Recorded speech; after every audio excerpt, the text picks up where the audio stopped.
الحمد للہ رب العالمین والصلاة والسلام علی سید الانبیاء والمرسلین اما بعد فاعوذ باللہ من الشیطان الرجیم بسم اللہ الرحمن الرحیم۔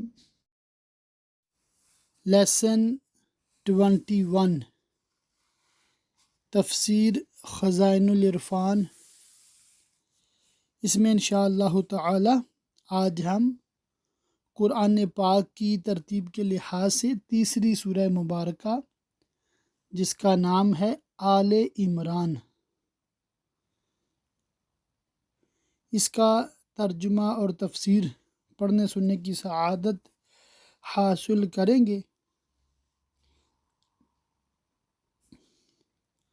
یہاں پر صرف اتنا عرض کر دوں کہ عمران حضرت سیدنا عیسیٰ روح اللہ علی نبینا و علیہ الصلوۃ والسلام کے نانا جان کا نام نامی اسم گرامی ہے، اور آل عمران کا مطلب ہے عمران کی اولاد، آل۔ اب کی آل میں ایک بیٹی تھی سیدتنا بی بی مریم رضی اللہ تعالی عنہا،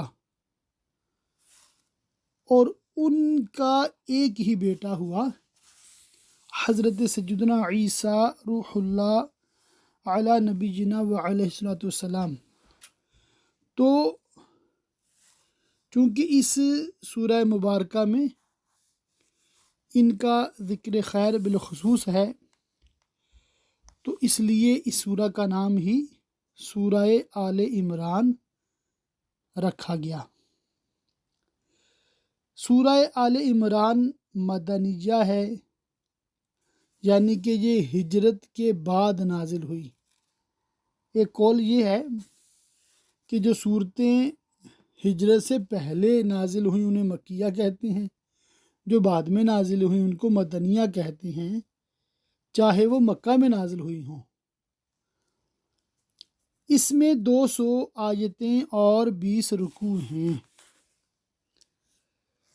اس کی تفسیر میں ہے سورہ آل عمران مدینہ طیبہ میں نازل ہوئی، اس میں 200 آیتیں، 3480 کلمے، کلمہ کہتے ہیں ورڈ کو، پورا جو لفظ ہوتا ہے، 14520 حروف ہیں۔ حروف کہتے ہیں الفابیٹس، لیٹرز، جیسے الف با تا ثا۔ تو دیکھیں قرآن پاک سے محبت کرنے والوں نے نہ صرف اس کے رکوع اور آیتیں گنی ہیں بلکہ لفظوں کا حساب کیا، حتیٰ کہ حروف کا بھی حساب لگایا ہے۔ بسم اللہ الرحمن الرحیم۔ اللہ کے نام سے شروع جو بہت مہربان رحمت والا۔ اللہ ہے جس کے سوا کسی کی پوجا نہیں۔ تفسیر۔ شان نزول مفسرین نے فرمایا کہ یہ آیت وفد نجران کے حق میں نازل ہوئی جو 60 سواروں پر مشتمل تھا۔ اس میں 14 سردار تھے اور 3 اس قوم کے بڑے اکابر و مقتدا، ایک عاقب جس کا نام عبد المسیح تھا، یہ شخص امیر قوم تھا اور بغیر اس کی رائے کے نصارہ کوئی کام نہیں کرتے تھے۔ دوسرا سید جس کا نام ایہم تھا، یہ شخص اپنی قوم کا معتمد اعظم اور مالیات کا افسر اعلیٰ تھا۔ خورد و نوش اور رسدوں یعنی ذخیرہ اندوزی کے تمام انتظامات اسی کے حکم سے ہوتے تھے۔ تیسرا ابو حارثہ ابن علقمہ تھا، یہ شخص نصارہ کے تمام علماء اور پادریوں کا پیشوائے اعظم تھا۔ سلاطین روم اس کے علم اور اس کی دینی عظمت کے لحاظ سے اس کا اکرام و ادب کرتے تھے۔ یہ تمام لوگ عمدہ اور قیمتی پوشاکیں پہن کر بڑی شان و شوکت سے حضور سید عالم صلی اللہ علیہ وسلم سے مناظرہ کرنے کے قصد سے آئے اور مسجد اقدس میں داخل ہوئے۔ حضور اقدس علیہ الصلوۃ والتسلیمات اس وقت نماز عصر ادا فرما رہے تھے ان لوگوں کی نماز کا وقت بھی آ گیا اور انہوں نے بھی مسجد شریف ہی میں جانب شرق متوجہ ہو کر نماز شروع کر دی۔ فراغ کے بعد حضور اقدس صلی اللہ تعالی علیہ وسلم سے گفتگو شروع کی۔ حضور علیہ الصلوۃ والتسلیمات نے فرمایا، تم اسلام لاؤ۔ کہنے لگے، ہم آپ سے پہلے اسلام لا چکے۔ حضور علیہ الصلوۃ والتسلیمات نے فرمایا، یہ غلط ہے، یہ دعویٰ جھوٹا ہے۔ تمہیں اسلام سے تمہارا یہ دعویٰ روکتا ہے کہ اللہ کی اولاد ہے، اور تمہاری سلیب پرستی روکتی ہے، اور تمہارا خنزیر کھانا روکتا ہے۔ انہوں نے کہا کہ اگر عیسیٰ علیہ السلام خدا کے بیٹے نہ ہوں تو بتائیے ان کا باپ کون ہے؟ اور سب کے سب بولنے لگے۔ حضور سید عالم صلی اللہ علیہ وسلم نے فرمایا، کیا تم نہیں جانتے کہ بیٹا باپ سے ضرور مشابہ ہوتا ہے؟ انہوں نے اقرار کیا۔ پھر فرمایا، کیا تم نہیں جانتے کہ ہمارا رب حی لا یموت ہے، اس کے لیے موت محال ہے، اور عیسیٰ علیہ الصلوۃ والتسلیمات پر موت آنے والی ہے؟ انہوں نے اس کا بھی اقرار کیا۔ پھر فرمایا، کیا تم نہیں جانتے کہ ہمارا رب بندوں کا کارساز اور ان کا حافظ حقیقی اور روزی دینے والا ہے؟ انہوں نے کہا، ہاں۔ حضور نے فرمایا، کیا حضرت عیسیٰ بھی ایسے ہی ہیں؟ کہنے لگے، نہیں۔ فرمایا، کیا تم نہیں جانتے کہ اللہ تعالیٰ پر آسمان و زمین کی کوئی چیز پوشیدہ نہیں؟ انہوں نے اقرار کیا۔ حضور صلی اللہ علیہ وسلم نے فرمایا کہ حضرت عیسیٰ بغیر تعلیم الہی اس میں سے کچھ جانتے ہیں؟ انہوں نے کہا، نہیں۔ حضور نے فرمایا، کیا تم نہیں جانتے کہ حضرت عیسیٰ حمل میں رہے، پیدا ہونے والوں کی طرح پیدا ہوئے، بچوں کی طرح غذا دیے گئے، کھاتے پیتے تھے، عوارض بشری رکھتے تھے؟ انہوں نے اس کا اقرار کیا۔ حضور نے فرمایا، پھر یہ کیسے الہ ہو سکتے ہیں؟ جیسا کہ تمہارا گمان ہے۔ اس پر وہ سب ساکت رہ گئے اور ان سے کوئی جواب بن نہ آیا۔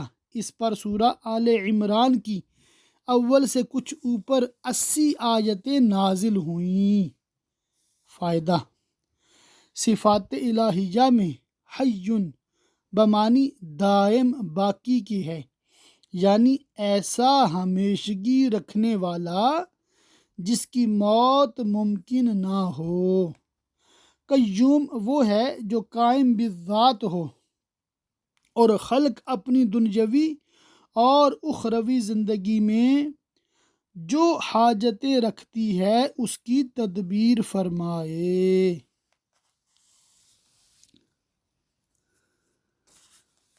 آپ زندہ اوروں کا قائم رکھنے والا، اس نے تم پر یہ سچی کتاب اتاری، اگلی کتابوں کی تصدیق فرماتی، اور اس نے اس سے پہلے توریت اور انجیل اتاری، لوگوں کو راہ دکھاتی اور فیصلہ اتارا۔ بے شک وہ جو اللہ کی آیتوں سے منکر ہوئے۔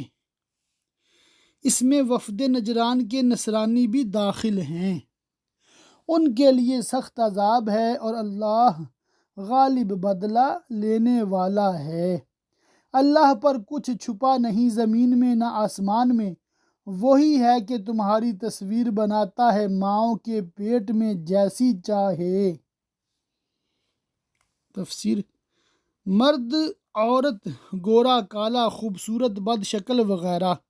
بخاری مسلم کی حدیث میں ہے، سید عالم صلی اللہ علیہ وسلم نے فرمایا، تمہارا مادہ پیدائش ماں کے پیٹ میں 40 روز جمع ہوتا ہے، پھر اتنے ہی دن علقہ یعنی خون بستہ یعنی جمے ہوئے خون کی شکل میں ہوتا ہے، پھر اتنے ہی دن پارہ گوشت کی صورت میں رہتا ہے، پھر اللہ تعالیٰ ایک فرشتہ بھیجتا ہے جو اس کا رزق، اس کی عمر، اس کے عمل، اس کا انجام کار یعنی اس کی سعادت و شقاوت لکھتا ہے، پھر اس میں روح ڈالتا ہے تو اس کی قسم جس کے سوا کوئی معبود نہیں، آدمی جنتیوں کے سے عمل کرتا رہتا ہے یہاں تک کہ اس میں اور جنت میں ہاتھ بھر کا یعنی بہت ہی کم فرق رہ جاتا ہے تو کتاب سبقت کرتی ہے، اور وہ دوزخیوں کے سے عمل کرتا ہے، اسی پر اس کا خاتمہ ہو جاتا ہے اور داخل جہنم ہوتا ہے۔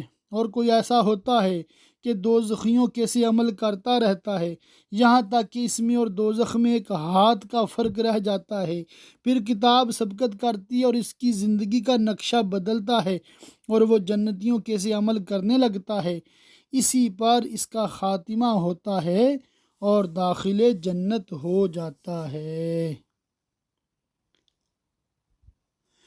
اس کے سوا کسی کی عبادت نہیں، عزت والا حکمت والا۔ تفسیر، اس میں بھی نصارہ کا رد ہے جو حضرت عیسیٰ علیہ الصلوۃ والتسلیمات کو خدا کا بیٹا کہتے اور ان کی عبادت کرتے تھے۔ وہی ہے جس نے تم پر یہ کتاب اتاری، اس کی کچھ آیتیں صاف معنی رکھتی ہیں جس میں کوئی احتمال و اشتباہ نہیں، وہ کتاب کی اصل ہیں کہ احکام میں ان کی طرف رجوع کیا جاتا ہے اور حلال و حرام میں انہی پر عمل، اور دوسری وہ ہیں جن کے معنی میں اشتباہ ہے، وہ چند وجوہ کا احتمال رکھتی ہیں، ان میں سے کون سی وجہ مراد ہے یہ اللہ ہی جانتا ہے یا جس کو اللہ تعالی اس کا علم دے۔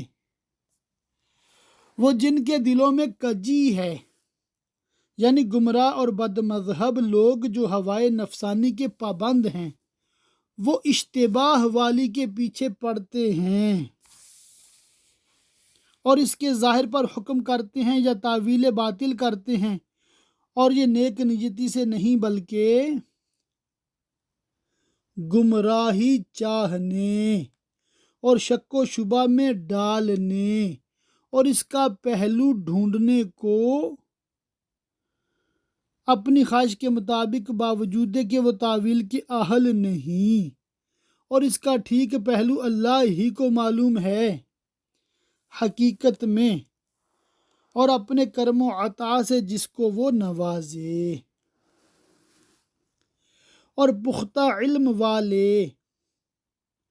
حضرت ابن عباس رضی اللہ تعالیٰ عنہما سے مروی ہے، آپ فرماتے تھے کہ میں راسخین فی العلم سے ہوں، اور مجاہد سے مروی ہے کہ میں ان میں سے ہوں جو متشابہ کی تعویل جانتے ہیں۔ حضرت انس بن مالک رضی اللہ تعالیٰ عنہ سے مروی ہے کہ راسخ فی العلم وہ عالم با عمل ہے جو اپنے علم کا متبع ہو، اور ایک قول مفسرین کا یہ ہے کہ راسخ فی العلم وہ ہیں جن میں 4 صفتیں ہوں: تقوی اللہ کا، تواضع لوگوں سے، زہد دنیا سے، مجاہدہ نفس کے ساتھ۔ اللہ پاک ہم سب کو نصیب کرے، آمین۔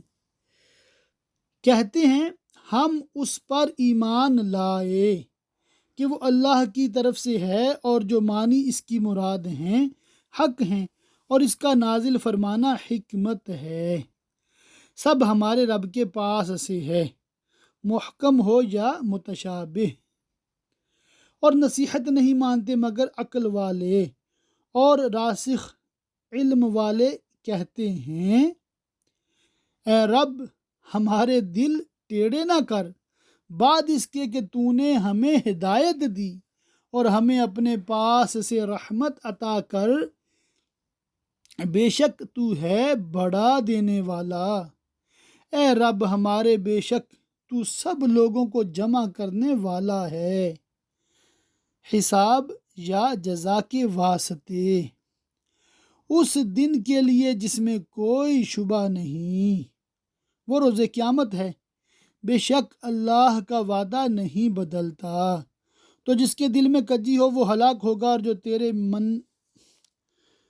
منت و احسان سے ہدایت پائے وہ سعید ہوگا، نجات پائے گا۔ مسئلہ اس آیت سے معلوم ہوا کہ کذب منافی الوہیت ہے،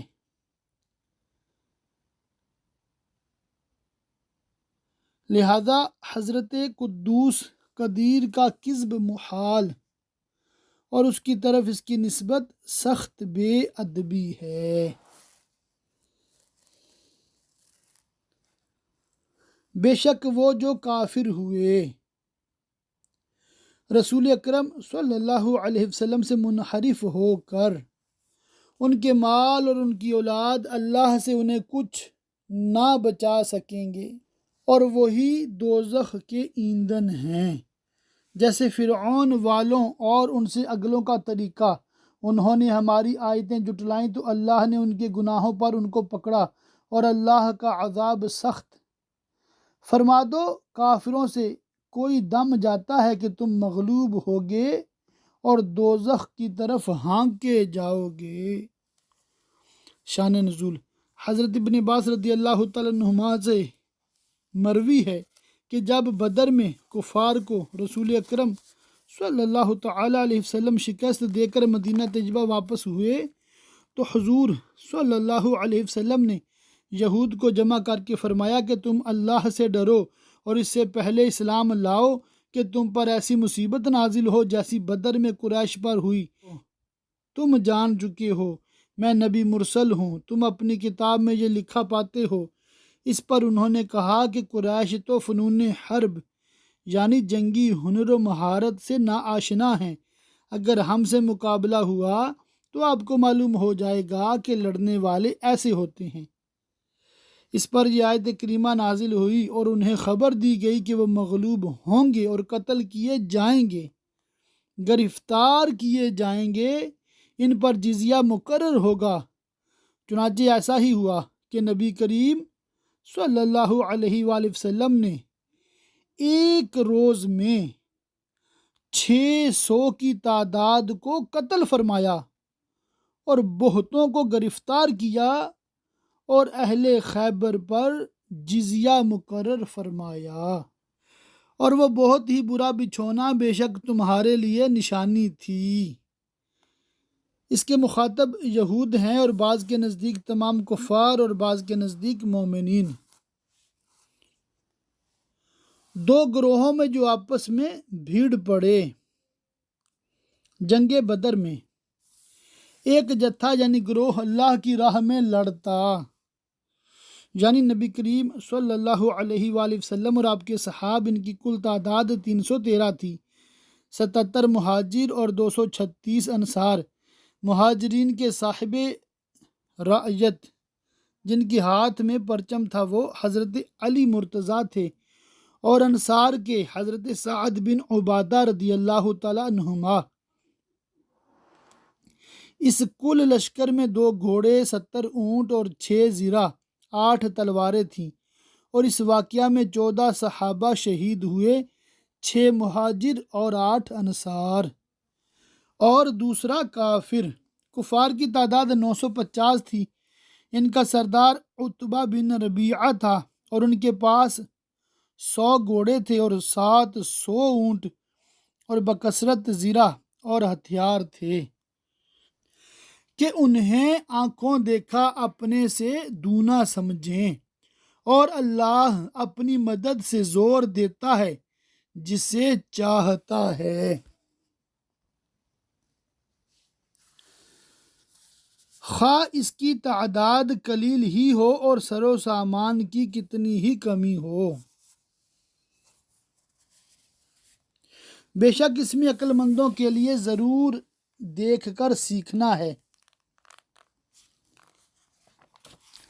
لوگوں کے لیے آراستہ کی گئی ان کی خواہشوں کی محبت، تاکہ شہوت پرستوں اور خدا پرستوں کے درمیان فرق و امتیاز ظاہر ہو، جیسا کہ دوسری آیت میں ارشاد فرمایا، اِنَّا جَعَلْنَا مَا عَلَى الْأَرْضِ زِینَةً لَهَا لِنَبْلُوَهُمْ أَیُّهُمْ أَحْسَنُ عَمَلًا۔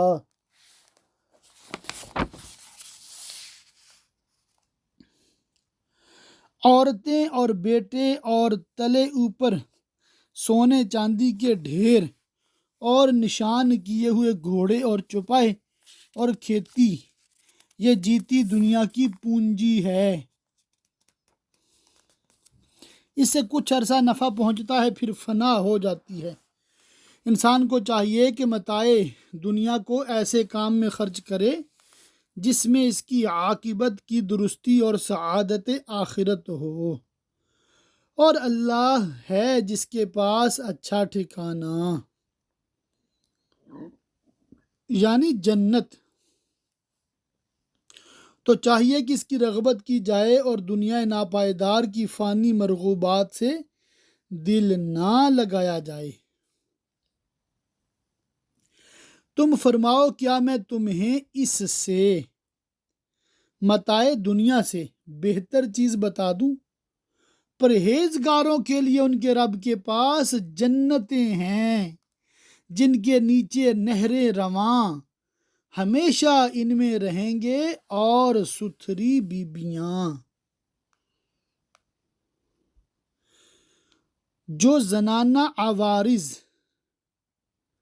اور ہر ناپسند و قابل نفرت چیز سے پاک، یعنی وہ جنتی عورتیں جو ہوں گی حیض و نفاس وغیرہ سے پاک ہوں گی،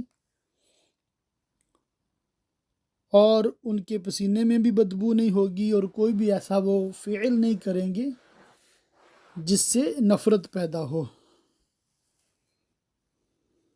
جیسے تھوکنا یا ناک صاف کرنا۔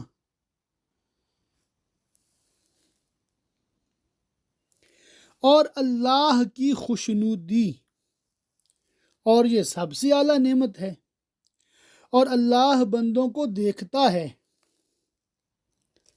اور ان کی اعمال و احوال جانتا اور ان کی جزا دیتا ہے۔ وہ جو کہتے ہیں رب ہمارے ہم ایمان لائے، تو ہمارے گناہ معاف کر اور ہمیں دوزخ کے عذاب سے بچا لے۔ صبر والے جو طاعتوں اور مصیبتوں پر صبر کریں اور گناہوں سے باز رہیں، اور سچے جن کے قول و ارادے اور نیتیں سب سچی ہوں، اور ادب والے اور راہ خدا میں خرچنے والے اور پچھلے پہر سے معافی مانگنے والے۔ اس میں آخر شب میں نماز پڑھنے والے بھی داخل ہیں، اور وقت سحر کے دعا و استغفار کرنے والے بھی۔ یہ وقت خلوت و اجابت دعا کا ہے۔ حضرت لقمان علیہ السلام نے اپنے فرزند سے فرمایا کہ مرغ سے کم نہ رہنا، مرغ سے کم نہ رہنا کہ وہ تو سحر سے ندا کرے اور تم سوتے رہو۔ اللہ اللہ اللہ اللہ اللہ اللہ۔ اللہ نے گواہی دی کہ اس کے سوا کوئی معبود نہیں۔ شان نزول، احبار شام میں سے دو شخص سید عالم صلی اللہ تعالی علیہ وسلم کی خدمت میں حاضر ہوئے۔ جب انہوں نے مدینہ طیبہ دیکھا تو ایک دوسرے سے کہنے لگا کہ نبی آخر الزماں کے شہر کی یہی صفت ہے جو اس شہر میں پائی جاتی ہے۔ جب آستانہ اقدس پر حاضر ہوئے تو انہوں نے حضور کے شکل و شمائل توریت کے مطابق دیکھ کر حضور کو پہچان لیا اور عرض کیا، آپ محمد ہیں؟ حضور نے فرمایا ہاں، پھر عرض کیا کہ آپ احمد ہیں صلی اللہ علیہ وسلم؟ فرمایا ہاں۔